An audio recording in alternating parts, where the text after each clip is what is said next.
11장. 소식이 빠르게 퍼져서 예루살렘에 있는 지도자와 동료도 곧 그 이야기를 들었다. 유대인이 아닌 이방인들도 이제 하나님의 메시지를 받아들였다는 소식을 들은 것이다. 베드로가 예루살렘에 돌아오자 그의 옛 동료 가운데 할례를 중시하는 몇몇 사람들이 그를 나무랐다. 당신이 그 무리와 어깨를 맞대고 금지된 음식을 먹으며 우리 이름에 먹칠을 하다니 도대체 어찌된 일입니까? 그러자 베드로가 그들에게 처음부터 차근차근 설명했다. 최근에 내가 요빠 성에서 기도하고 있었는데 비몽사몽간에 환상을 보았습니다. 내 귀퉁이를 줄에 매단 커다란 보자기 같은 것이 하늘에서 내 앞 땅바닥으로 내려왔습니다. 보자기 안에는 가축이며 들짐승이며 파충류며 새들이 가득했습니다. 그야말로 없는 게 없었습니다. 나는 넋을 잃고서 유심히 보았습니다. 그때 한 음성이 들려왔습니다. 베드로야, 어서 잡아먹어라. 나는 말했습니다. 안 됩니다. 주님, 지금까지 저는 부정한 음식은 입에 대본 적이 없습니다. 그 음성이 다시 들려왔습니다. 하나님께서 괜찮다고 하시면 괜찮은 것이다. 그런 일이 3번 있고 나서 보자기가 다시 하늘로 들려 올라갔습니다. 바로 그때 내가 묵고 있던 집에 3사람이 나타났습니다. 가이사랴에서 나를 데리러 온 사람들이었습니다. 성령께서 내게 아무것도 묻지 말고 그들과 함께 가라고 하셨습니다. 그래서 나와 6 동료는 나를 부른 사람들에게 갔습니다. 그 사람은 천사가 옆집 사람만큼이나 생생한 모습으로 자기 집에 와서는 요빠로 사람을 보내서 베드로라 하는 시몬을 데려오너라. 그가 너에게 내 생명뿐 아니라 내가 아끼는 모든 사람의 생명까지도 구원할 말을 해줄 것이다 하고 말했다고 했습니다. 그래서 나는 말을 시작했습니다. 그런데 대여섯 문장도 채 말하기 전에 성령이 그들에게 임하셨는데 처음 우리에게 임하실 때와 같았습니다. 요한은 물로 세례를 주었지만 너희는 성령으로 세례를 받을 것이다 하신 예수의 말씀이 떠올랐습니다. 그러니 내가 묻겠습니다. 하나님께서 우리가 주 예수 그리스도를 믿을 때 우리에게 주신 것과 동일한 선물을 그들에게 주신다면 내가 어떻게 하나님을 막을 수 있겠습니까? 그들은 베드로가 전한 말을 다 듣더니 잠잠해졌다. 그 의미가 마음 깊이 스며들자 하나님을 찬양하기 시작했다. 하나님께서 다른 나라들로 돌파에 들어가셔서 그들의 마음을 열어 생명을 주셨다. 스데반의 죽음으로 촉발된 박해 때문에 사람들이 멀리 페니키아와 키프로스와 안디옥까지 갔으나 그들은 여전히 유대인들과만 말하며 교제하고 있었다. 그때 키프로스와 구레네 출신으로 안디옥에 와 있던 몇몇 사람들이 그리스 사람들과 말하기 시작하며 그들에게 주 예수의 메시지를 전하기 시작했다. 하나님께서 그들이 하는 일을 기뻐하시며 그들의 일을 인정해 주셨다. 아주 많은 그리스 사람들이 믿고 주님께 돌아왔다. 예루살렘 교회가 이 소식을 듣고 바나바를 안디옥으로 보내 상황을 알아보게 했다. 바나바는 도착하자마자 그 모든 일의 배후와 중심에 하나님이 계심을 보았다. 그는 적극적으로 그들과 함께하면서 그들을 지원했고 남은 평생을 지금과 같이 살도록 그들을 권면했다. 바나바는 선한 사람이었으며 뜨겁고 담대하게 성령의 길로 행하는 사람이었다. 그 공동체는 주님 안에서 크고 강하게 성장했다. 그 후에 바나바는 사울을 찾으러 다소로 갔다. 거기서 사울을 만나 안디옥으로 돌아왔다. 그들은 꼬박 1년 동안 그곳 교회에 머물면서 많은 사람들을 가르쳤다. 제자들이 처음으로 그리스도인이라고 불린 것도 안디옥에서였다. 거의 같은 시기에 몇몇 예언자들이 예루살렘에서 안디옥으로 왔다. 그 가운데 아가보라는 사람이 있었다. 하루는 그가 성령에 이끌려 일어서더니 조만간 극심한 기근으로 나라가 황폐해질 것이라고 경고했다. 기근은 결국 글라우디오 황제 재임 중에 닥쳤다. 제자들은 각자 힘 닿는 대로 유대에 있는 동료 그리스도인들에게 도움이 되는 것은 무엇이든 보내기로 했다. 그들은 그 모은 것을 바나바와 사울 편에 보내 예루살렘의 지도자들에게 전달하도록 했다. 12장. 바로 그 무렵 헤롯 왕의 머릿속에 교회 구성원 몇몇을 처단할 생각이 들었다. 그는 요한의 형제 야고보를 죽였다. 그 일로 인해 유대인들한테 자신의 인기가 부쩍 높아진 것을 알게 된 헤롯은 이번에는 베드로를 잡아들여 감옥에 가두고 4인조 병사 4개조로 그를 감시하게 했다. 이 모든 일이 유월절 주간에 일어났다. 헤롯은 유월절이 지난 후에 베드로를 공개 처형할 작정이었다. 베드로가 감옥에서 삼엄한 경비를 받고 있는 동안에 교회는 그를 위해 더욱 맹렬히 기도했다. 드디어 헤롯이 그를 끌어내 처형할 때가 다가왔다. 그날 밤 베드로는 양쪽에 한 명씩 두 병사 틈에 쇠사슬로 묶여 있으면서도 아기처럼 잘 잤다. 문에는 경비병들이 감시하고 있었다. 헤롯은 빈틈을 보이지 않았다. 갑자기 한 천사가 베드로 곁에 나타나고 감옥에 빛이 가득했다. 천사가 베드로를 흔들어 깨웠다. 서둘러라. 그의 팔목에서 쇠사슬이 벗겨졌다. 천사가 말했다. 옷을 입고 신발을 신어라. 베드로는 시키는 대로 했다. 그러자 천사가 말했다. 내 겉옷을 들고 여기서 나가자. 베드로는 따라가면서도 그가 정말 천사라고는 믿지 않았다. 그는 자기가 꿈을 꾸고 있다고 생각했다. 그들은 첫째 경비병을 지나고 둘째 경비병을 지나 시내로 통하는 철문에 이르렀다. 그들 앞에서 문이 저절로 활짝 열렸다. 어느새 그들은 바람처럼 자유롭게 거리에 나와 있었다. 첫 교차로에서 천사는 베드로를 두고 자기 길로 갔다. 그제야 베드로는 그것이 꿈이 아닌 것을 알았다. 이런 일이 정말로 벌어지다니 믿기지 않았다. 주님이 천사를 보내셔서 헤롯의 악하고 옹졸한 수작과 구경거리를 기대하는 유대인 폭도들에게서 나를 구해주셨구나. 그는 요한 마가의 어머니 마리아 집으로 갔다. 그 집은 기도하는 동료들로 가득 차 있었다. 그가 마당으로 난 문을 두드리자 로데라는 젊은 여자가 누구인지 보러 나왔다. 로데는 목소리를 듣고 그가 누구인지 알았다. 베드로였다. 그녀는 너무 흥분한 나머지 베드로를 길에 세워두고 문을 열어주는 것도 잊은 채 그가 왔다는 사실을 모두에게 알렸다. 그러나 사람들은 로데의 말을 믿으려 하지 않았다. 그녀와 그녀의 말을 모두 무시해버렸다. 그들은 내가 미쳤다고 말했다. 로데는 뜻을 굽히지 않았다. 그래도 그들은 그녀의 말을 믿으려 하지 않았다. 베드로의 천사가 틀림없다고 말했다. 그동안에 베드로는 계속 바깥에 서서 문을 두드리고 있었다. 마침내 그들은 문을 열어 베드로를 보았다. 그들은 몹시 흥분했다. 베드로가 손을 들어 그들을 진정시켰다. 그는 주님께서 어떻게 자기를 감옥에서 빼내주셨는지 설명한 뒤에 야고보와 형제들에게 이 일을 알리십시오 하고 말했다. 그러고는 그들을 떠나 다른 곳으로 갔다. 동이 트자 감옥에서는 난리가 났다. 베드로는 어디 있지? 베드로가 어떻게 된 거지? 헤롯이 그를 데려오라고 사람을 보냈다. 그러나 간수들이 그를 데려오지도 않고 이유도 되지 못하자 헤롯은 그들을 사형에 처하라고 명령했다. 그들의 머리를 쳐라. 유대와 유대인들이 지긋지긋해진 헤롯은 가이사라로 휴식을 취하러 갔다. 그러나 헤롯의 상황은 악화일러로 치달았다. 두로와 시돈 사람들은 헤롯의 분노를 사고 있었다. 그들은 왕의 오른팔인 블라스에게도 자기들을 옹호해달라고 청원하는 한편 사태를 원만하게 해결하기 위해 대표단을 소집했고 그들은 유대로부터 식량을 공급받고 있었으므로 마냥 버틸 처지가 되지 못했다. 대표단을 만나기로 한 날이 되자 헤롯은 화려하게 차려입고 보좌에 앉아 잔뜩 허세를 부렸다. 백성은 백성대로 자기 역할을 충실히 했다. 이것은 신의 목소리다. 신의 목소리다 하고 소리 높여 그에게 아첨했다. 그것이 불행의 시작이었다. 헤롯의 교만을 더는 볼 수 없었던 하나님께서 천사를 보내 그를 치셨다. 헤롯은 어떤 일에도 하나님께 영광을 돌린 적이 없었다. 뼛속까지 부패하고 비루한 헤롯은 그렇게 쓰러져 죽었다. 한편 하나님의 말씀 사역은 하루가 다르게 크게 성장했다.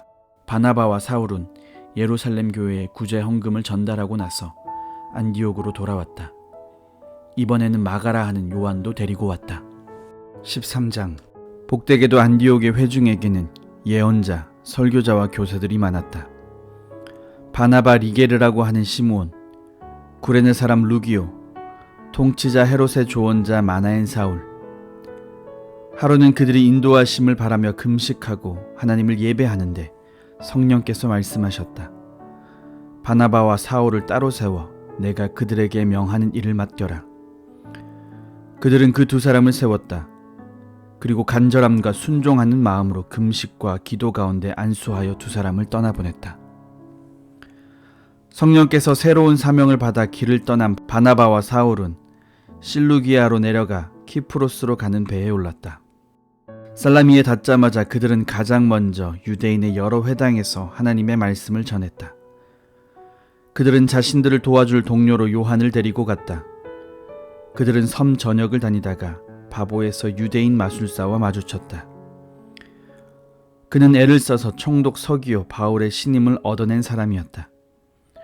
총독은 웬만해서는 협작꾼에게 넘어가지 않는 똑똑한 사람이었다. 바예수라 하는 그 마술사는 삐뚤어질 대로 삐뚤어진 인간이었다. 바나바와 사울에게서 하나님의 말씀을 직접 듣고 싶었던 총독은 그들을 불러들였다. 그러나 만물 박사, 그 마술사의 이름을 우리식으로 풀면 이런 뜻이다. 총독의 주의를 흩뜨려서 믿지 못하게 하려고 애를 썼다. 그러나 성령이 충만한 사울, 곧 바울이 그의 눈을 똑바로 쳐다보면서 말했다. 마귀의 흉내나 내는 허풍선이야. 너는 사람들을 속여 하나님을 믿지 못하게 하려고 잠도 안 자고 계략을 꾸미는구나. 그러나 이제 내가 내 하나님과 직접 부딪혔으니 내 장난질은 끝났다. 너는 눈이 멀어서 오랫동안 햇빛을 보지 못할 것이다. 그는 곧 어두운 안개 속에 빠져들어 주변을 더듬거렸다. 사람들에게 자기 손을 잡고 길을 알려달라고 간청했다. 총독은 그 일어난 일을 보고 주님을 믿었다. 그는 그들이 주님에 대해 하는 말을 듣고 대단한 열의를 보였다. 바울 일행은 바보에서 출항해 밤빌리아 버가로 항해했다. 거기서 요한이 중도에 포기하고 예루살렘으로 돌아갔다. 나머지 일행은 버가에서 비시디아의 안디옥으로 이동했다. 안식일에 그들은 회당에 가서 자리에 앉았다. 성경 곧 하나님의 율법과 예언서를 읽은 뒤에 회당장이 그들에게 물었다. 형제 여러분, 혹시 격려의 말이나 전하고 싶은 말이 있습니까? 바울이 일어나 잠시 숨을 고르고 나서 말했다. 이스라엘 동포 여러분, 하나님과 버치 되신 여러분, 들어보십시오. 하나님께서는 우리 조상에게 특별한 관심을 두셔서 이집트에서 짓밟히던 나그네 된 우리 민족을 일으켜 세우시고 거기서 장엄하게 이끌어내셨습니다. 그분은 황량한 광야에서 40년 가까이 그들을 돌보아 주셨습니다. 그 후 앞길을 가로막는 7 적국을 쓸어버리시고 가나안 땅을 그들 소유로 주셨습니다. 그 기간이 450년에 달합니다. 예언자 사무엘 때까지 하나님은 사사들을 보내셔서 그들을 이끌게 하셨습니다. 그러나 그들은 왕을 요구했고 결국 하나님은 베냐민 지파에서 기스의 아들 사울을 택하여 그들에게 주셨습니다. 사울이 40년을 다스린 뒤에 하나님은 그를 왕위에서 제하시고 그 자리에서 다윗을 왕으로 세우시며 이렇게 말씀하셨습니다. 내가 땅을 두루 살펴 이새의 아들 다윗을 찾았다. 그는 내 마음에 합한 사람, 내가 말하는 것을 그대로 행할 사람이다. 약속대로 하나님께서는 다윗의 후손에서 이스라엘을 위한 구주, 곧 예수를 보내셨습니다. 그 전에 요한으로 하여금 그분이 오실 것을 백성에게 경고하셔서 전적으로 삶을 고치도록 그들을 준비시키셨습니다. 요한은 자기 일을 마무리하면서 이렇게 말했습니다. 너희는 내가 그분인 줄 알았더냐? 아니다. 나는 그분이 아니다. 그러나 너희가 그토록 오랜 세월 동안 기다려온 그분이 가까이 와 계신다. 그분이 곧 나타나실 것이다. 그리고 나는 곧 사라질 것이다. 사랑하는 형제 여러분, 아브라함의 자손이요 하나님과 버시 되신 여러분, 이 구원의 메시지를 들어야 할 사람은 바로 여러분이었습니다. 예루살렘 시민과 통치자들은 그분이 누구신지 알아보지 못하고 그분께 사형을 선고했습니다. 정당한 이유가 없는데도 무조건 빌라도에게 처형을 요구했습니다. 그들은 예언자들이 말한 그대로 행한 것입니다. 그들은 안식일마다 회당에서 예언자들의 글을 읽으면서도 정작 자신들이 그 예언자들의 각본을 글자 그대로 따르고 있다는 사실을 몰랐습니다. 예언자들의 말대로 다 행한 뒤에 그들은 그분을 십자가에서 내려다가 무덤에 두었습니다. 그러나 하나님께서 그분을 죽음에서 다시 살리셨습니다. 그 후에 그분은 갈릴리 시절부터 그분을 잘 알던 이들에게 여러 곳에서 여러 번에 걸쳐 나타나셨고 바로 그들이 그분의 살아계심을 계속해서 증거하고 있습니다. 이것은 논쟁의 여지가 없는 사실입니다. 오늘 우리도 여러분에게 복된 소식을 가져왔습니다. 그것은 바로 하나님께서 우리 조상에게 하신 약속이 그 후손인 우리에게 성취되었다는 메시지입니다. 시편 2편에 정확히 기록된 것처럼 하나님께서 예수를 살리셨습니다. 내 아들, 내 소중한 아들아, 오늘 내가 너를 기뻐한다. 그분을 죽은 자들 가운데서 살리실 때 하나님은 영원히 그렇게 하신 것입니다. 그 예수가 썩고 부패한 것으로 다시 돌아가실 일은 없습니다. 그래서 이사야는 내가 다윗의 약속된 축복을 너희에게 모두 주겠다고 약속한 것입니다. 시편 기자도 이렇게 기도했습니다. 주님께서는 주님의 거룩하신 분이 썩고 부패한 것을 다시 보지 않게 하실 것입니다. 물론 다윗은 하나님께서 맡기신 일을 다 마치고 나서 오늘까지 긴 세월을 흙과 재가 되어 무덤 속에 있습니다. 그러나 하나님이 살리신 예수는 흙과 재가 되는 일이 없습니다. 내가 참으로 사랑하는 친구 여러분, 여러분에게 죄 용서의 약속이 주어진 것은 바로 부활하신 이 예수 때문임을 아시기 바랍니다.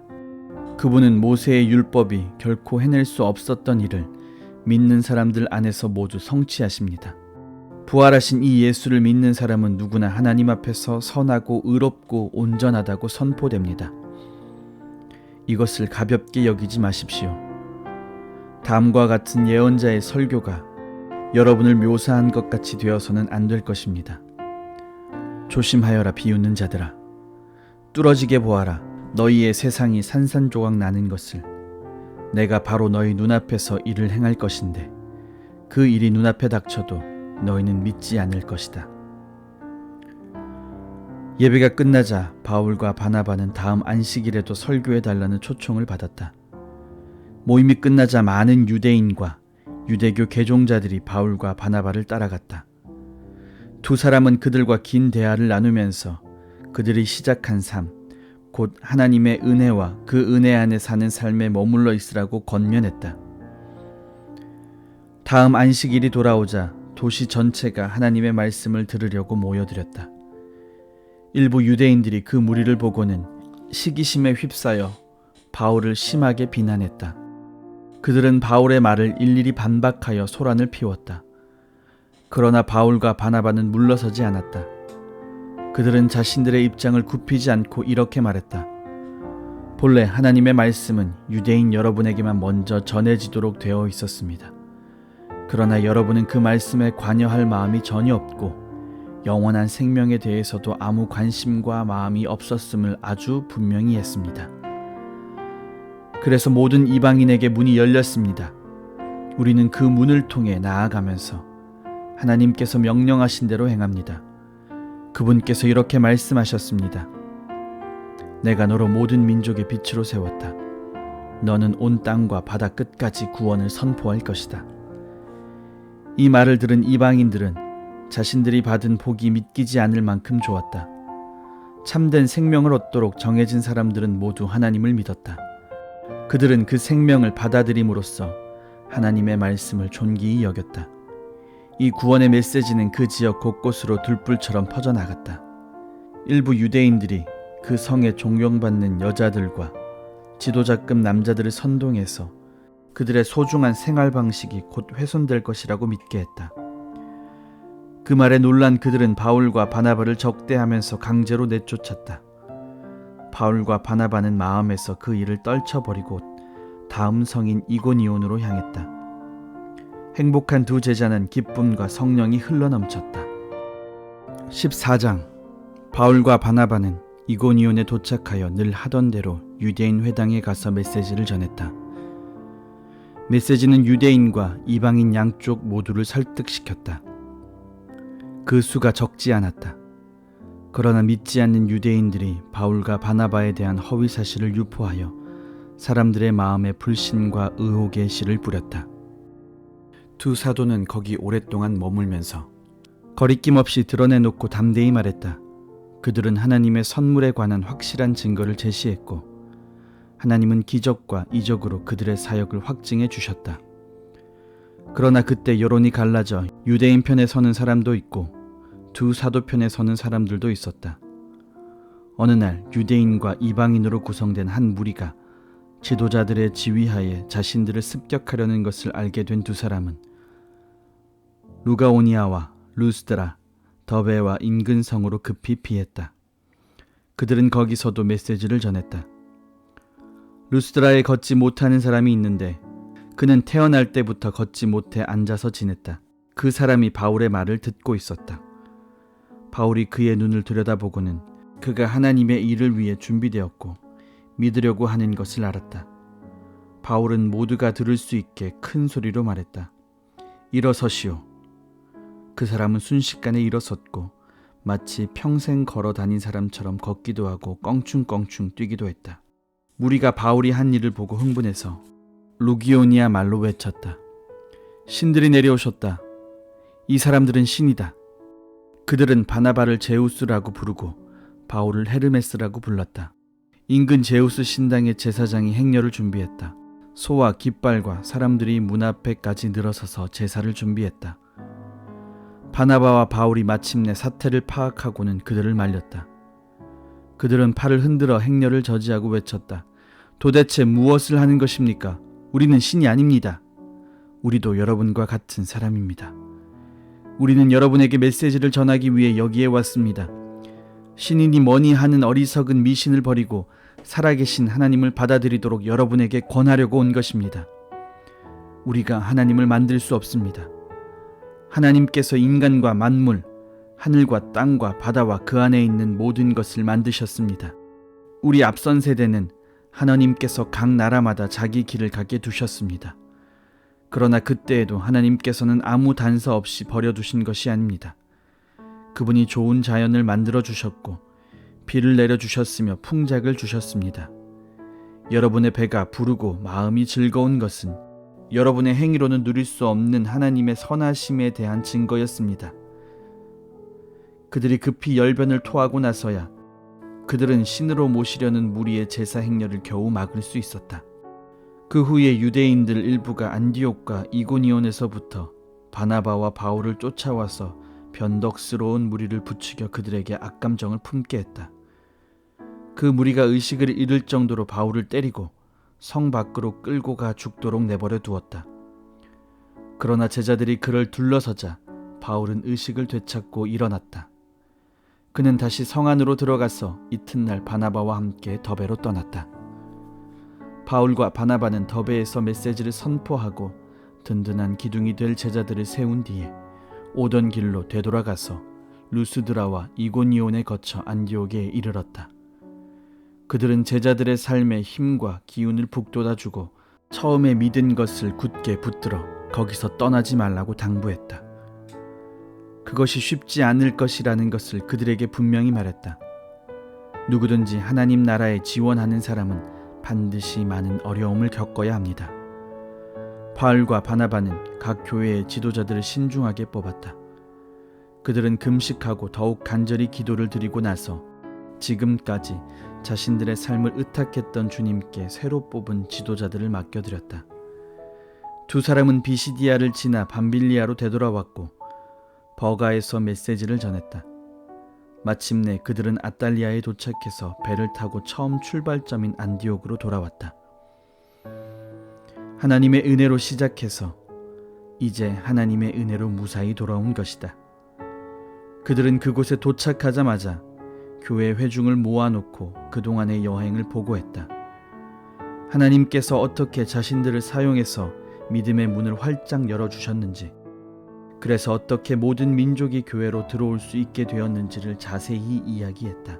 그들은 그곳에 머물면서 제자들과 오랫동안 여유 있게 교제를 나누었다. 15장. 얼마 후에 유대인들 몇 사람이 유대에서 내려와 모세의 방식대로 할례를 받지 않으면 구원을 받을 수 없다면서 모든 사람이 할례를 받아야 한다고 주장했다. 바울과 바나바가 즉시 일어나서 강력히 항의했다. 교회는 이 문제를 해결하기 위해 바울과 바나바와 다른 몇 사람을 예루살렘으로 보내 사도와 지도자들 앞에 이 문제를 내놓기로 했다. 그들은 전송을 받고 길을 떠나 페니키아와 사마리아를 지나면서 이방인들에게도 돌파구가 열렸다는 소식을 만나는 모든 사람들에게 전했다. 그 이야기를 들은 사람들은 모두 굉장한 소식이라며 환호했다. 바울과 바나바가 예루살렘에 이르자 사도와 지도자들을 비롯해 온 교회가 그들을 따뜻하게 맞아주었다. 두 사람은 최근 여행 중에 하나님께서 자신들을 사용하셔서 이방인들에게 문을 열어주신 일을 보고했다. 몇몇 바리새인들이 일어나 자신들의 의견을 밝혔다. 그들은 믿는 사람들이기는 했으나 바리새인의 강경 노선을 계속 고수하려는 이들이었다. 그들이 말했다. 이방인 개종자들에게도 할례를 주어서 모세의 율법을 지키게 해야 합니다. 사도와 지도자들이 특별회의를 소집해서 이 문제를 깊이 논의했다. 여러 주장이 끊임없이 오가는 가운데 열띤 논쟁을 벌였다. 그때 베드로가 자리에서 일어나 이렇게 말했다. 친구 여러분, 여러분도 잘 알다시피 하나님께서는 이방인들도 이 복된 메시지를 듣고 받아들이기를 원하셨다는 것을 일찍부터 아주 분명히 밝히셨습니다. 그것도 전에 들은 말이 아니라 바로 내가 전하는 말을 직접 듣고 받아들이게 하셨습니다. 우리의 어떤 거칠애에도 속지 않으시고 언제나 사람의 생각을 아시는 하나님께서 우리에게 주신 것과 똑같은 성령을 그들에게도 주셨습니다. 그분은 우리를 대하신 것처럼 이방인들도 대하셨습니다. 하나님께서는 그분을 믿고 신뢰하는 이방인들에게 역사하셔서 먼저 그들이 누구인지 깨닫게 하시고 그 중심에서부터 시작해서 그들의 삶을 깨끗게 하셨습니다. 그런데 어찌하여 지금 여러분은 하나님보다 더한 하나님이 되어서 우리 조상을 짓누르고 우리까지 짓누른 규정들을 새로 믿는 이 사람들에게 지우려는 것입니까? 주 예수께서 놀랍고도 너그러운 은혜로 우리를 찾아오셔서 구원해 주신 것처럼 우리 민족이 아닌 이방인들도 그렇게 구원해 주셨다는 것을 우리가 믿지 않습니까? 그렇다면 지금 우리가 무엇을 두고 싸우는 것입니까? 깊은 침묵이 흘렀다. 아무도 입을 열지 않았다. 그 침묵 가운데 바나바와 바울은 자신들의 사역을 통해 하나님께서 다른 민족들 가운데 행하신 기적과 이적을 사실대로 보고했다. 침묵은 더욱 깊어져 사람들의 숨소리까지 들릴 정도였다. 야고보가 침묵을 깼다. 친구 여러분, 들으십시오. 시므온이 우리에게 전해준 대로 하나님께서는 이방 민족들도 품으실 것을 처음부터 분명히 말씀하셨습니다. 이것은 예언자들의 말과 정확히 일치합니다. 이후에 내가 돌아와 다윗의 무너진 집을 세울 것이다. 내가 모든 조각을 다시 맞추어 새 것처럼 보이게 할 것이다.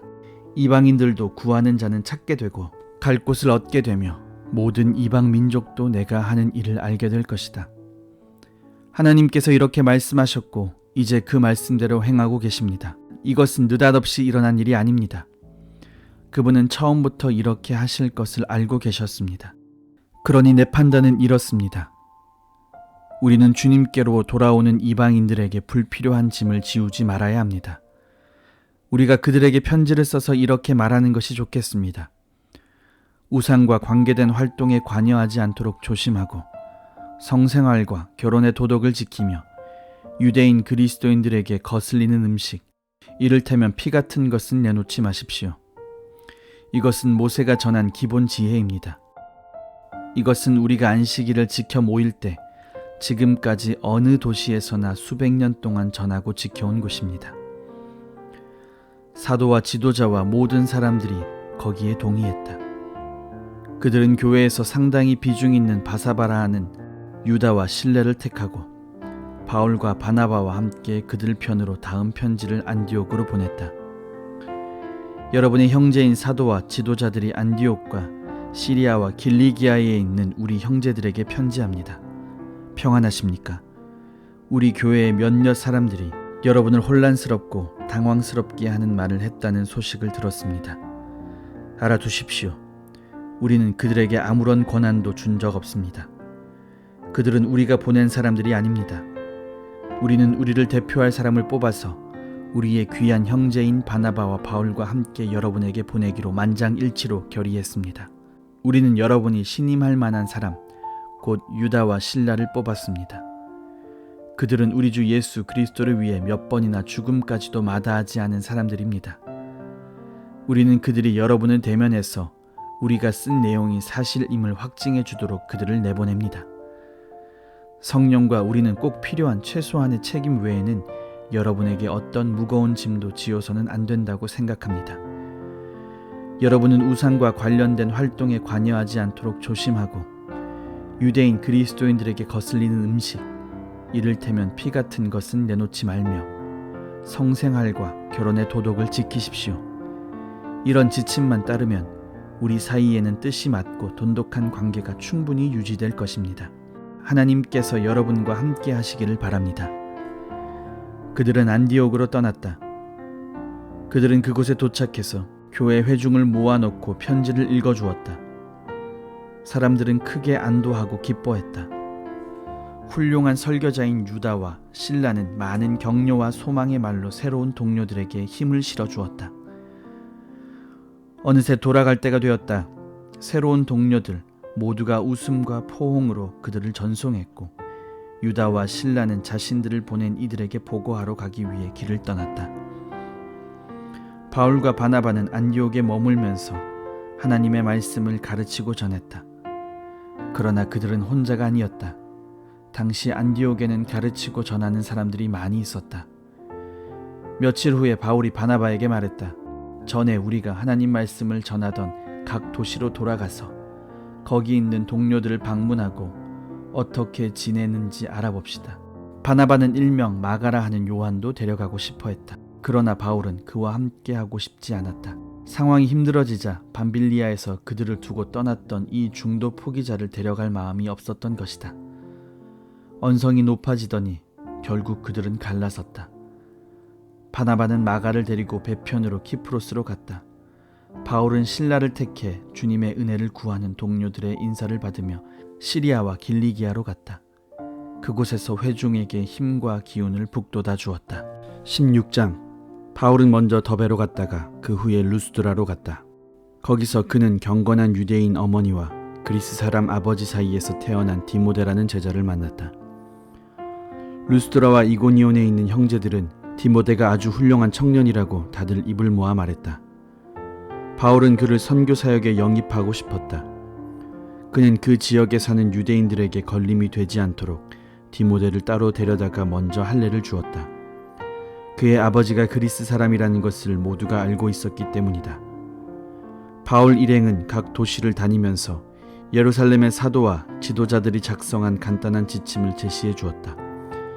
그 지침은 더없이 큰 도움이 되었다. 날마다 회중의 믿음이 더욱 굳건해지고 그 수가 더 많아졌다. 그들은 부르기아로 갔다가 갈라디아를 지나갔다. 그들의 계획은 서쪽으로 방향을 잡아 아시아로 가는 것이었으나 성령께서 그 길을 막으셨다. 그래서 그들은 무시아로 갔다. 거기서 북쪽 비두니아로 가려고 했으나 예수의 영께서 그쪽으로 가는 것도 허락하지 않으셨다. 그래서 그들은 다시 무시아를 지나 드로아 항으로 내려갔다. 그날 밤에 바울은 꿈을 꾸었다. 마케도니아 사람 하나가 멀리 해안에 서서 바다 건너 이쪽으로 향해 외쳤다. 마케도니아로 건너와 우리를 도와주십시오. 그 꿈이 바울의 갈 길을 정해 주었다. 우리는 곧장 마케도니아로 건너갈 준비에 착수했다. 모든 조각이 꼭 들어맞았다.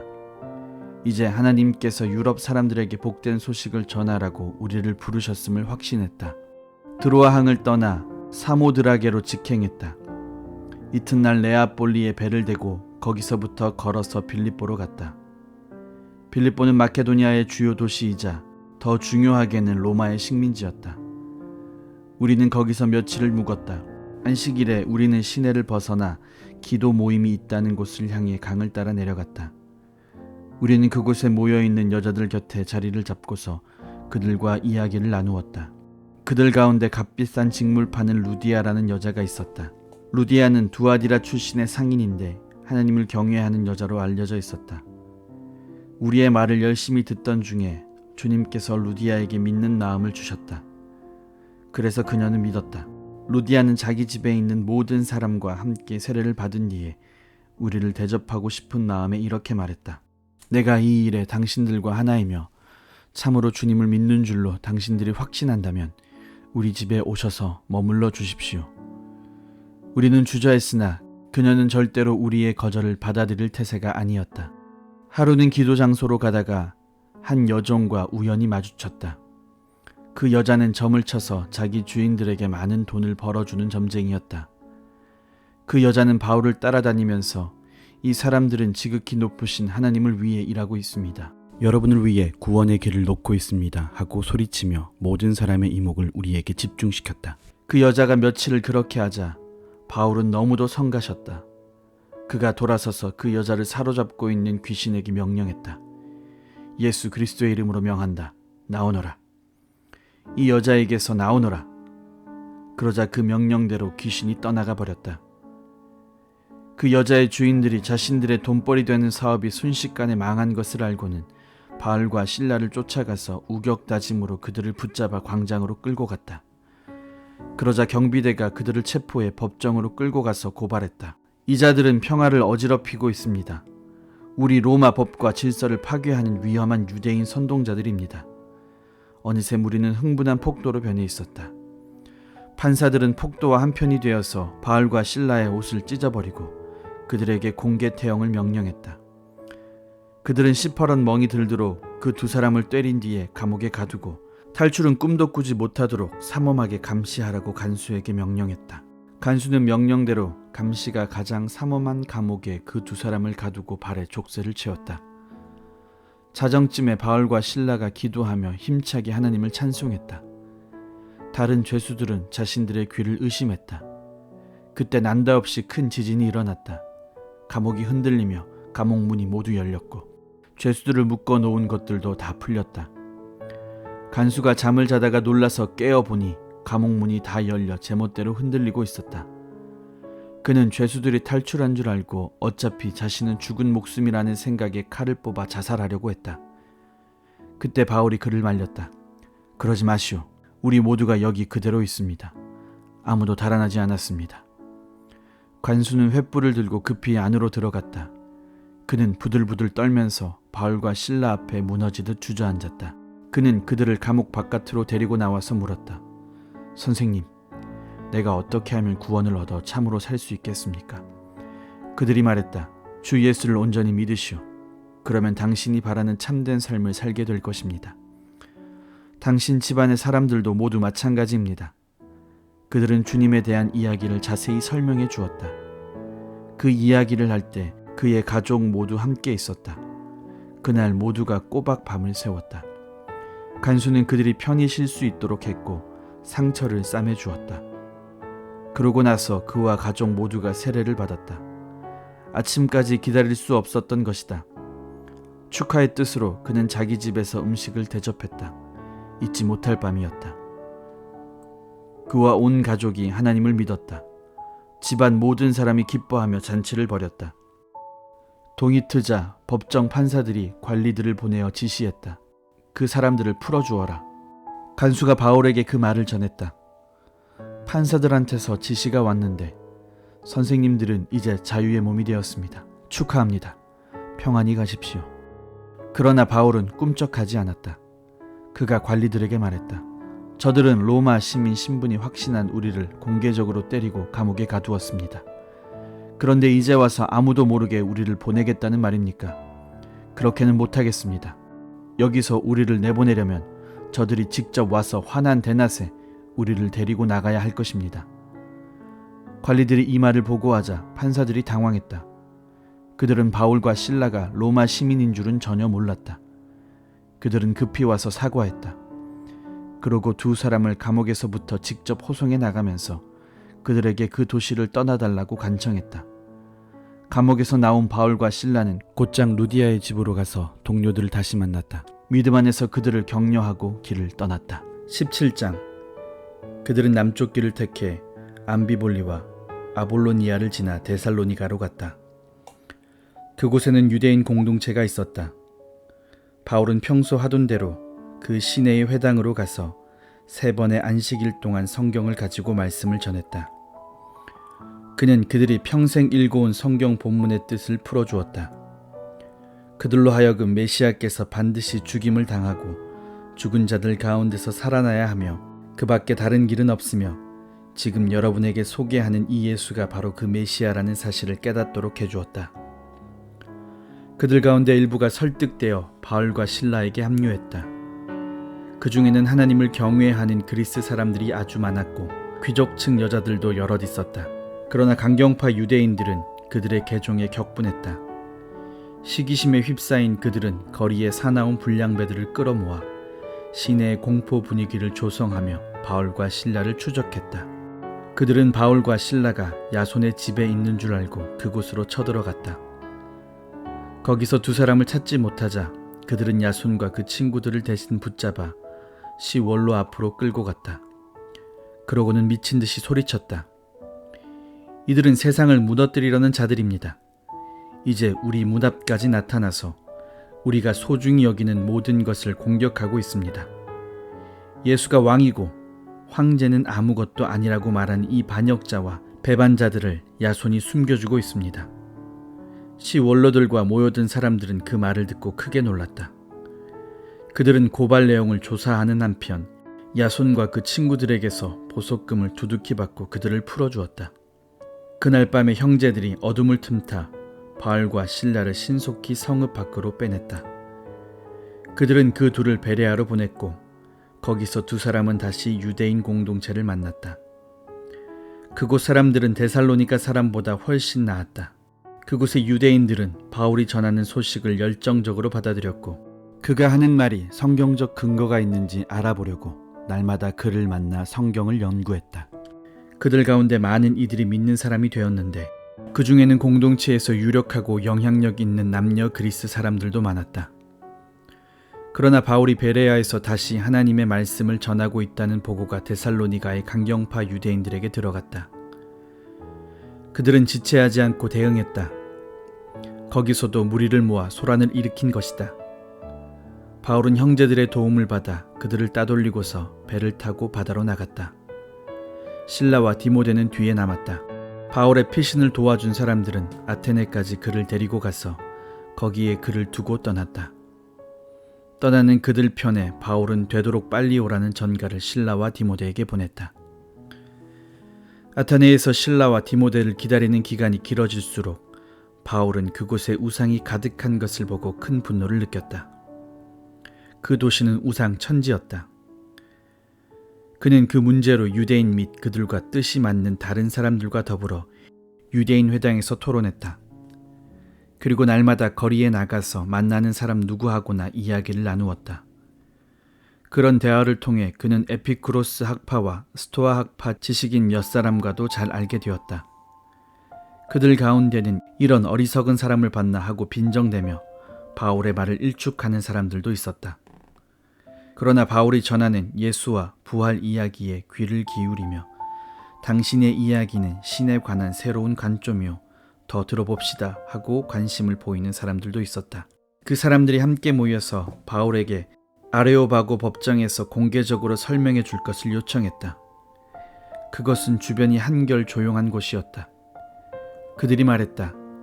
이 이야기는 우리에게 새로운 것이요. 우리는 이 같은 이야기를 한 번도 들어본 적이 없어. 대체 당신은 어디서 이런 생각을 찾아낸 것이요? 우리가 이해할 수 있도록 설명해 보시오. 아테네 시내는 잡다한 이야기들이 넘쳐나는 곳이었다. 현지인이나 관광객이나 할 것 없이 항상 사람들이 어슬렁거리며 무엇이든 최신 뉴스를 기다리는 곳이었다. 그러자 바울은 아레오바고 법정에 자리를 잡고 서서 설명했다. 내가 보니 아테네 시민 여러분은 종교를 진지하게 여기는 것이 분명합니다. 나는 며칠 전 이곳에 도착했는데 오가면서 발견한 그 모든 신당들에 놀랐습니다. 아무도 알지 못하는 신에게라고 새겨진 신당도 있더군요. 내가 여기 온 것은 아무도 알지 못했던 그 신을 여러분에게 소개하여 여러분이 대상을 분명히 알고 예배할 수 있도록 하려는 것입니다. 세상과 그 안에 있는 모든 것을 만드신 하나님, 하늘과 땅의 주님께서는 여러분이 주문 제작한 신당에 사시지 않습니다. 또한 자신을 건사하지 못해 옆에서 시중 들어줄 누군가가 필요하신 분도 아닙니다. 그분이 피조물을 만드셨지 피조물이 그분을 만든 것이 아닙니다. 그분은 무에서 출발해 온 인류를 지으셨고 이 땅을 살만한 좋은 곳으로 만들어 주셨습니다. 넉넉한 시간과 살만한 공간도 주셨습니다. 이는 우리가 어둠 속에서 더듬기만 하는 것이 아니라 실제로 그분을 만날 수 있도록 우리가 하나님을 찾을 수 있도록 하시려는 것입니다. 그분은 우리와 숨바꼭질 하시지 않습니다. 그분은 멀리 계시지 않습니다. 그분은 가까이 계십니다. 우리는 그분 안에 살고 움직입니다. 그분을 벗어날 수 없습니다. 여러분의 시인들 가운데 누군가가 우리는 하나님께 지음받은 존재라고 잘 말했습니다. 과연 우리가 하나님께 지음받은 존재라면 우리가 석공을 고용해서 돌을 깎아 우리를 위한 신을 만들겠다는 것은 얼마나 얼토당토하는 생각입니까? 여러분이 아직 잘 모르는 때에는 하나님께서 그냥 지나치셨습니다. 그러나 이제는 그러한 때가 지났습니다. 알지 못하던 그 신이 여러분에게 알려졌고 이제 그분은 여러분에게 근본적인 삶의 변화를 요구하십니다. 그분은 온 인류를 심판하시고 모든 것을 바르게 할 날을 정하셨습니다. 이미 심판자를 지명하시고 그분을 죽은 자들 가운데서 살리셔서 모든 사람 앞에 확증하셨습니다. 죽은 자들 가운데서 살리신다는 말에 듣던 사람들이 두 부류로 나눠졌다. 바울을 비웃고 조롱하며 떠나간 사람들이 있는가 하면 다시 들어봅시다. 우리는 더 듣고 싶소 하고 말하는 사람들도 있었다. 그러나 그날은 그것으로 끝났고 바울도 떠났다. 그날 그 자리에서 확신이 생겨 바울을 떠나지 않은 사람들도 있었다. 아레오바고 법정의 판사인 디오누시오와 다말이라는 여자도 있었다. 18장 아테네 사역이 끝나고 바울은 고린도로 갔다. 거기서 그는 본도 태생 유대인 아굴라와 그 아내 브리스길라를 만났다. 그들은 글라우디오 황제가 유대인에게 내린 대대적인 로마 추방령 때문에 이탈리아로부터 막 도착해 있었다.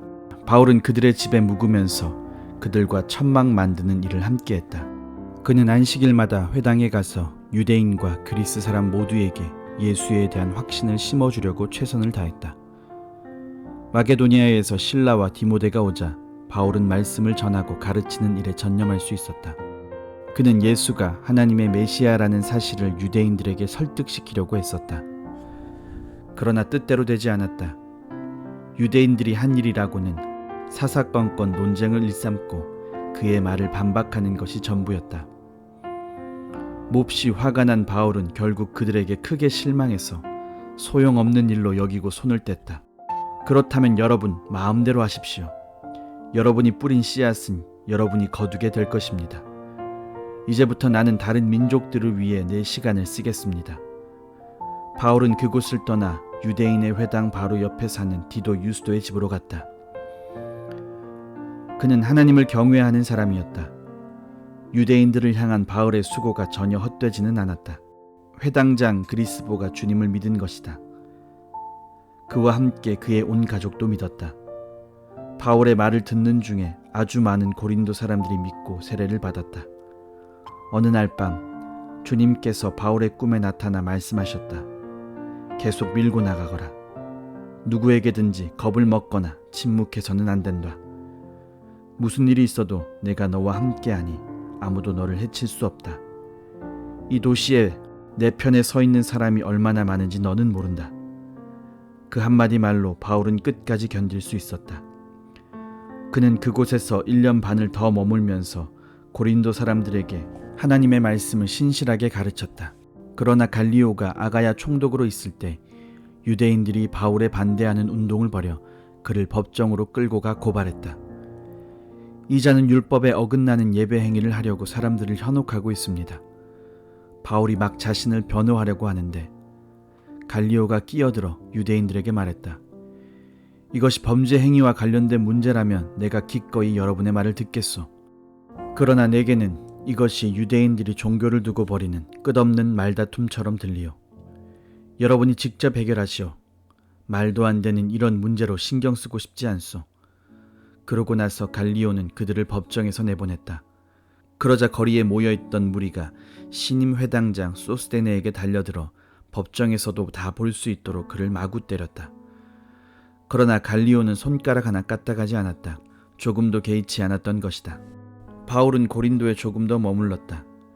그러나 곧 동료들이 떠나야 할 때가 되었다. 그는 작별 인사를 하고 배에 올라 시리아로 향했다. 브리스길라와 아굴라가 그와 함께했다. 항구 도시 갱그리아에서 바울은 배에 오르기 전에 자신이 서원한 대로 머리를 깎았다. 일행이 에베소에 도착했다. 브리스길라와 아굴라는 배에서 내려 거기에 머물렀다. 바울도 배에서 잠시 내려 회당에 가서 유대인들에게 말씀을 전했다. 그들은 그가 더 오래 머물기를 원했으나 그는 그럴 수 없었다. 작별 인사를 한 뒤에 그는 하나님의 뜻이면 다시 돌아오겠습니다 하고 약속했다. 바울은 에베소를 떠나 가이사라로 향했다. 그곳에 있는 그리스도인 모임에서 인사를 나눈 뒤에 안디옥까지 가서 여정을 마쳤다. 안디옥의 그리스도인들과 오랜 시간을 함께 보내고 나서 바울은 다시 길리기아와 부르기아로 떠났다. 그는 전에 자신이 왔던 길을 되돌아가면서 각 성을 차례로 다니며 제자들에게 새로운 마음을 심어주었다. 아볼로라는 사람이 에베소에서 왔다. 그는 이집트 알렉산드리아 태생으로 유대인이었는데 유창한 말로 성경 말씀을 힘있게 전하는 탁월한 웅병가였다. 그는 주님의 도를 잘 교육받았고 열정으로 불타오르는 사람이었다. 그가 예수에 대해 가르치는 내용은 아주 정확했으나 그 가르침은 요한의 세례까지밖에 이르지 못했다. 아볼로가 회당에서 말씀을 힘있게 전하는 것을 들은 브리스길라와 아굴라는 그를 따로 데려다가 그가 알지 못하는 나머지 이야기를 들려주었다. 아볼로가 아가야로 가기로 결정하자 에베소의 동료들이 그를 축복해 주었다. 그리고 그곳의 제자들에게 두 팔 벌려 그를 영접하도록 추천장을 써주었다. 과연 그를 기쁘게 맞아들인 보람이 있었다. 하나님의 크신 자비로 믿는 사람이 된 이들에게 아볼로는 큰 도움이 되었다. 특히 그는 유대인들과의 공개 토론에 능하여 예수가 참으로 하나님의 메시아라는 증거를 성경을 근거로 설득력 있게 제시했다. 19장. 아볼로가 고린도에 가 있는 동안 바울은 높은 지역을 거쳐 에베소에 이르렀다. 거기서 몇몇 제자들을 만난 바울은 먼저 이런 말부터 꺼냈다. 여러분이 믿을 때 성령을 받았습니까? 여러분은 하나님을 머리에만 모셨습니까?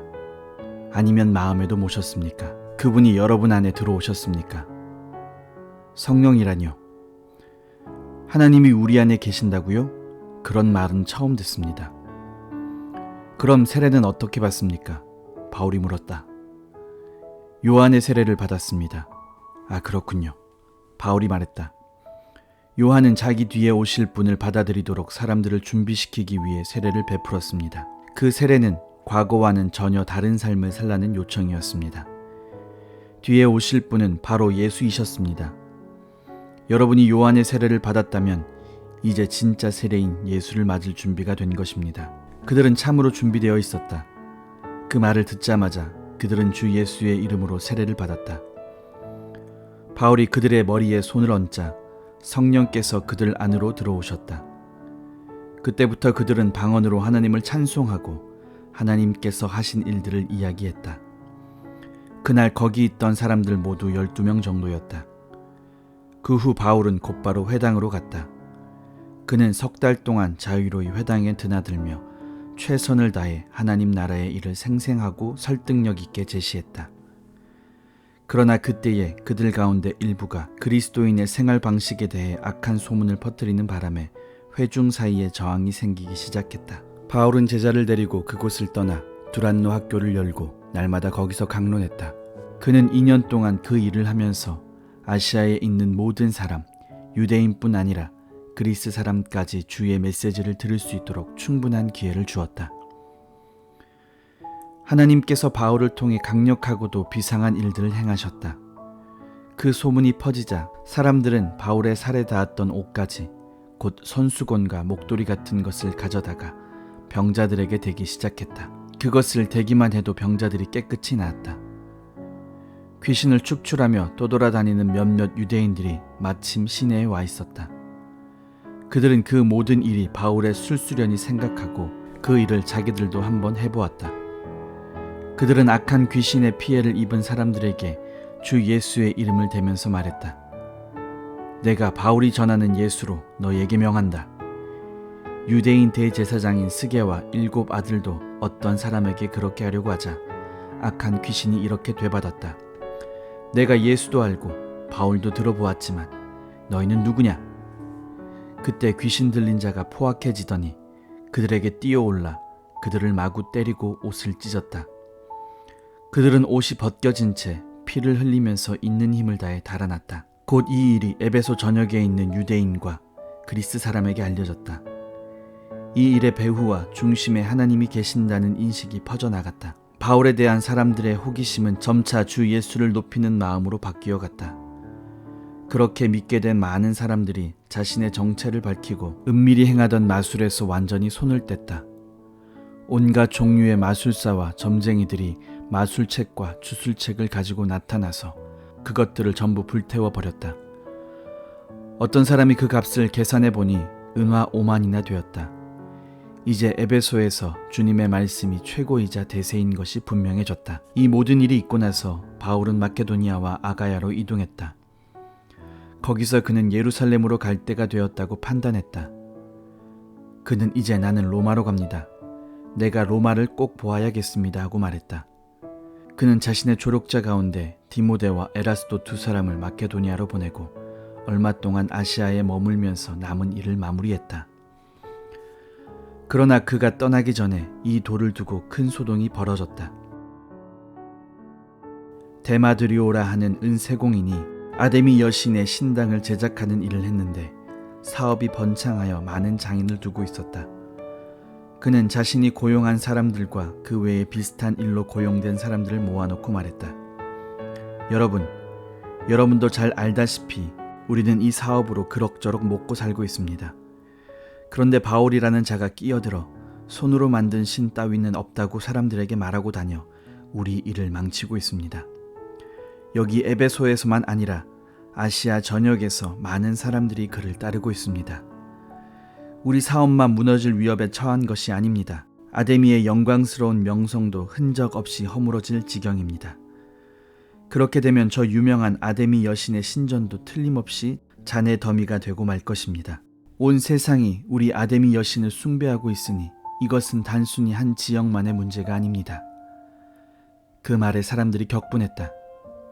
그들은 거리로 뛰쳐가면서 에베소 사람들을 위한 아데미여, 에베소 사람들의 위대한 아데미여 하고 소리쳤다. 그들은 온 도시에 소동을 일으키며 경기장으로 우르르 몰려갔다. 가는 길에 바울의 동료 가운데 가이오와 아리스다고 2 사람도 잡아갔다.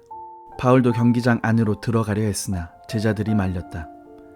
바울과 친분이 있던 그 도시의 유력한 종교 지도자들도 같은 생각이었다. 절대로 저 폭도 곁에 가까이 가서는 안 됩니다. 사람들이 저마다 이렇게 소리치고 있었다.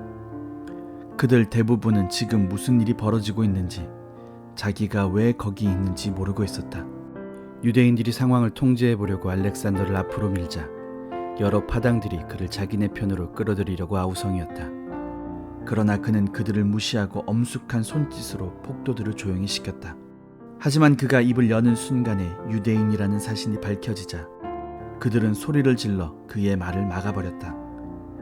에베소 사람들의 위대한 아데미여, 에베소 사람들의 위대한 아데미여. 그들은 2시간이 넘도록 계속 소리쳤다. 마침내 에베소시의 서기가 폭도를 진정시키고 말했다.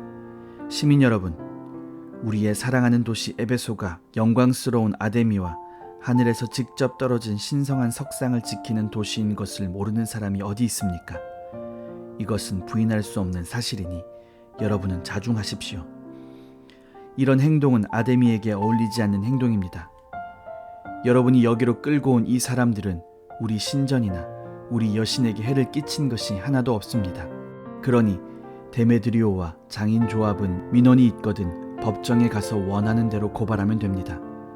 그 밖에 고충이 있거든 정기 시민회의의 상정에서 해결하도록 하십시오. 오늘 벌어진 일은 변명의 여지가 없습니다. 여러분은 지금 우리 도시를 심각한 위험에 빠뜨리고 있습니다. 로마가 폭도를 곱게 보지 않는다는 사실을 잊지 마십시오. 그렇게 말하고 그는 사람들을 집으로 돌려보냈다.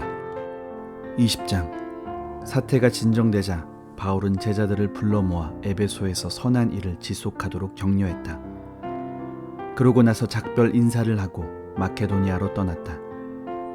그는 그 지역을 여행하며 각 모임을 방문할 때마다 끊임없이 사람들을 격려하여 사기를 높이고 그들에게 새로운 희망을 불어넣었다.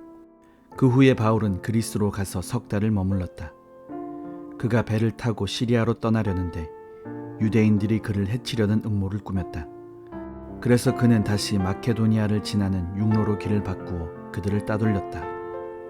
그 여정을 함께한 동료들은 베레아 출신 브로의 아들 소바더, 데살로니가 사람 아리스다고와 세군도 더베 출신 가이오, 디모데, 그리고 서아시아 출신의 두 사람 투기고와 드로비모였다. 그들이 먼저 가서 드로아에서 우리를 기다렸다. 한편 우리는 6월절 주간을 빌립보에서 보낸 뒤에 배를 타고 떠났다. 우리는 닷새 만에 다시 드로아에 가서 한 주를 머물렀다. 일요일에 우리는 모여서 예배를 드리고 주님의 만찬을 기념했다. 바울은 회중에게 강론했다. 우리는 다음날 아침 일찍 떠날 예정이었으나 바울의 이야기가 밤늦게까지 길게 이어졌다. 우리가 모인 곳은 불을 환하게 밝힌 다락방이었다. 유두고라는 청년이 창을 열고 걸터 앉아 있었다. 바울의 이야기가 계속되자 깊은 잠이 들었던 유두고가 3층 창문 밖으로 떨어졌다. 사람들이 일으켜보니 그가 죽어 있었다. 바울이 내려가서 그 위에 엎드려 그를 꼭 끌어안고 말했다. 그만두시오. 그에게 아직 생명이 있습니다. 그 후에 바울이 일어나서 주의 만찬을 베풀었다. 그는 새벽까지 믿음의 이야기를 계속해서 전했다. 그런 분위기 속에서 사람들이 떠났다. 바울과 해줌은 각자의 길을 갔다. 다시 살아난 유두고를 데리고 가면서 그들은 모두 생명으로 충만했다. 한편 남은 우리는 먼저 배를 타고 아소로 향했다. 거기서 우리는 바울을 태울 계획이었다. 바울이 아소까지 걸어가기를 원해서 미리 일정을 맞춰둔 것이다. 일은 계획대로 되어 우리는 아소에서 그를 만나 배에 태우고 미둘레네로 향했다. 이튿날 우리는 기오 맞은편에 들렸다가 다음날 사모를 거쳐 밀레도에 이르렀다. 바울은 아시아에서 시간을 지체하지 않으려고 에베소를 지나치기로 했다. 그는 오순절에 맞춰 예루살렘에 도착하려고 서둘렀다. 바울이 밀레도에서 에베소로 사람을 보내 회중의 지도자를 불렀다. 그들이 도착하자 바울이 말했다. 여러분도 알다시피 나는 아시아에 도착한 첫날부터 전적으로 여러분과 함께 지냈습니다. 어떤 상황에서도 목숨을 걸고 주님을 섬겼고 나를 죽이려는 유대인들의 끝없는 계략을 참아냈습니다. 나는 어떤 경우에도 인색하게 굴거나 입속을 챙기지 않았고 여러분의 삶의 변화를 가져다 줄 진리와 격려의 말을 여러분에게 아낌없이 주었습니다. 나는 여러분을 사람들 앞에서나 여러분의 집에서 가르치면서 유대인에게나 그리스 사람에게나 똑같이 하나님 앞에서 삶을 근본적으로 고치고 우리 주 예수를 철저히 신뢰하도록 당부했습니다. 그러나 지금 내 앞에는 또 하나의 긴급한 일이 있습니다. 예루살렘으로 가야 한다는 부담입니다. 거기에 가면 무슨 일이 벌어질지 나는 전혀 모릅니다. 쉽지 않을 것이 분명합니다. 내 앞에 고난과 투옥이 있을 것을 성령께서 거듭해서 분명히 말씀해 주셨습니다. 그러나 그것이 나에게는 별로 중요하지 않습니다. 나에게 가장 중요한 것은 하나님께서 시작하신 일을 마치는 것입니다. 주 예수께서 내게 맡기신 사명, 곧 믿을 수 없을 만큼 후히 베푸시는 하나님의 자비를 내가 만나는 모든 사람에게 알리는 것입니다. 오늘은 작별의 날입니다. 여러분은 나를 다시는 보지 못할 것입니다. 나도 여러분을 다시는 보지 못할 것입니다. 나는 오랫동안 여러분 사이에 오가며 이제 막이 오른 하나님 나라를 선포했습니다. 나는 여러분을 위해 최선을 다했습니다. 내 모든 것을 여러분에게 주었으며 여러분을 향한 하나님의 뜻을 하나도 남김없이 전했습니다. 이제 모든 것이 여러분에게 달려 있습니다. 여러분 자신을 위해서나 양떼인 회중을 위해서나 긴장을 늦추지 마십시오. 성령이 이 하나님의 사람들을 여러분에게 맡기셔서 교회를 지키고 보호하게 하셨습니다. 하나님께서 친히 이들을 위해 죽을 가치가 있다고 여기셨습니다. 내가 떠나자마자 이 양떼들을 맹렬히 공격하리라는 것을 압니다.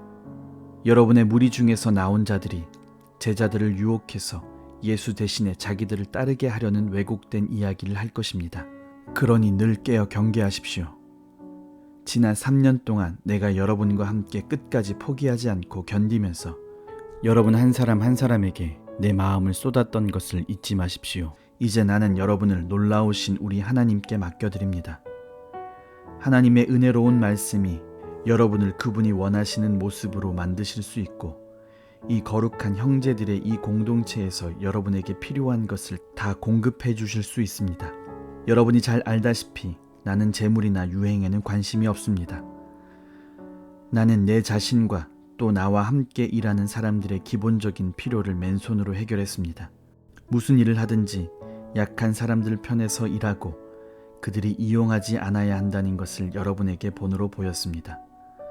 받는 것보다 주는 것이 훨씬 행복하다고 하신 우리 주님의 말씀을 늘 기억한다면 여러분은 이 부분에서 잘못되지 않을 것입니다. 말을 마치고 나서 바울은 무릎을 꿇고 기도했다. 그들도 다 무릎을 꿇었다. 하염없이 눈물을 흘렸다. 그들은 바울을 꼭 붙들고서 그를 보내려고 하지 않았다. 그들은 이제 다시는 그를 보지 못할 것을 알았다. 그렇게 되리라고 바울이 아주 분명히 말했기 때문이다. 마음이 몹시 아팠으나 마침내 그들은 용기를 내어 그를 배까지 배웅했다.